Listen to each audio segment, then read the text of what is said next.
देखो, सबसे पहली बात हमारी कमजोरी क्या है, हम परेशान हो जाते हैं। संसार में देखो तो परेशान, परमार्थ की तरफ देखो तो हम परेशान हो, ये हमारा आदत स्वभाव बन गया परेशान होना।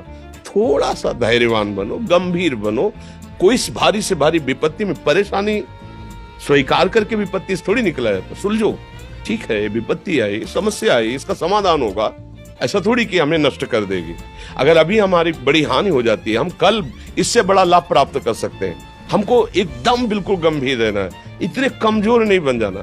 अब वो गए तो क्या होगा, अब वो वस्तु गई तो क्या, पद गया तो क्या होगा। प्रयास किया था, ये पद मिला था, इससे बड़ा पद प्राप्त करूंगा, मैं इससे बड़ा महान बनूंगा। ठीक है, एक बार गिर गया, गलती हो गई, दंड भोगूंगा, फिर इससे ज्यादा संयम में रहूंगा। बिल्कुल मतलब एकदम फ्रेश दिमाग रखना चाहिए। पर अपने लोग क्या है, जरा सी बात में एकदम पछड़ा कर लेते हैं, एकदम कमजोर हो जाते हैं। ये बिल्कुल ठीक नहीं है। हम जीवन भर की यात्रा की बात कह रहे हैं, भारी से भारी कष्ट में भी मुस्कुराना, तो हमें बल मिला है, हमें भगवान की कृपा का दर्शन हुआ है, हमें उनका दुलार दिखाई दिया है। अगर ऐसे तो भाग जाते फिर परमार्थ में थोड़ी चलना होता है। आज जो आप सुन करके लाभ लेने की चेष्टा कर रहे हो ना, ये केवल प्रवचन नहीं है, ये जीवन है। अगर ये जिए ना होते ना तो ये इसका प्रभाव नहीं पड़ता, फिर वाणी का प्रभाव नहीं पड़ता।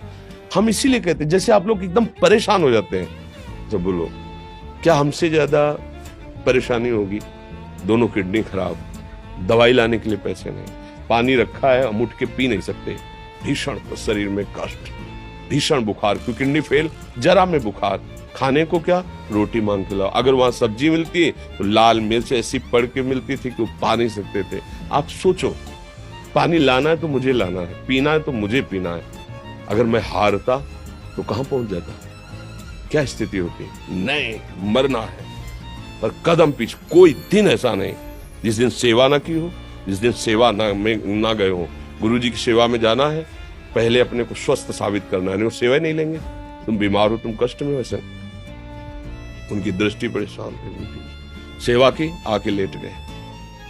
फिर हिम्मत की, अपनी श्री जी की सेवा की, मधुकरी नहीं गए, 3-3 4-4 दिन भोजन नहीं गए, पर सेवा नहीं छोड़ा, दिनचर्या नहीं छोड़ी।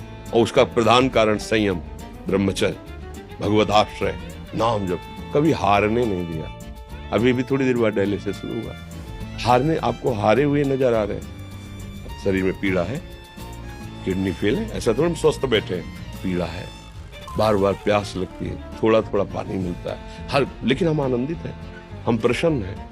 हम लड़ाई में हारे नहीं हैं, ना हारेंगे, हम जीत चुके हैं। हम अपने मालिक के भरोसे में अपना संपाद, तो वो, ये हम अपनी बड़ाई नहीं बता रहे, हम आपको बता रहे समस्या। सोचो, तुम्हारे पास तो माँ है, भाई है, बहन है, परिवार है, कोई ना कोई तो है ना। मेरा किसी ने कभी जीवन में ध्यान भी नहीं दिया, क्यों? बचपन से बाबा जी बन गए, किसी से प्यार नहीं, किसी से संबंध नहीं, कोई जानकारी नहीं, हम कहाँ हैं, वो कहाँ है, किसी से कोई मतलब नहीं। अच्छा, जवान साधु कौन श्रद्धा करे? कभी गांव जाने की हिम्मत नहीं पड़ती कि रोटी मांग ले, पता नहीं लोग क्या सोचेंगे, क्या भावना कर ले। हम दरवाजे पे खड़े हैं, क्या कैसी भाव, जो हमारे सामने आकाश वृत्ति से आया यौवन अवस्था में, वही पाया है, अन्यथा भूखे रह गए। जब हम हर समय अपने को विवेक के द्वारा सावधान रखे तो हम कभी निराश नहीं हुए, कभी उदास नहीं हुए, कभी ऐसा नहीं लगा कि यार हम दुखी, कभी नहीं लगा। उसी का फल है कि उस सुख का संकेत मिल गया जहां दुख की निशानी भी नहीं है, वही उसी के बच्चे हो। हम सब उसी धातु से बने हुए हैं। हम इतना क्यों परेशान हो जाते हैं? हम ये देखते हैं, अपने लोग थोड़ी बात बिगड़ गई परेशान, नहीं बिगड़ी तो बिगड़ जाने की संभावना में परेशान है। आज सुख है, लेकिन कल सुख छिन जाएगा तो हम आज के सुख में सुखी ना होकर कल के दुख की आने की संभावना में हम भयभीत हो। मतलब क्या हमारी सोच रह गई? हमको इतना बलवान बनना है कि सुख और दुख दोनों हमको छू न सके। भारी से भारी सुख की व्यवस्था है तो अहंकार नहीं, हर्षित होकर किसी का अपमान न करे कि हम धनी, हम पदाधिकारी, अमुक। भारी से भारी दुख आया तो हमें किसी के सहयोग की जरूरत नहीं, हम फिर अपने कदम बढ़ाएंगे, हम फिर जुड़ी हुई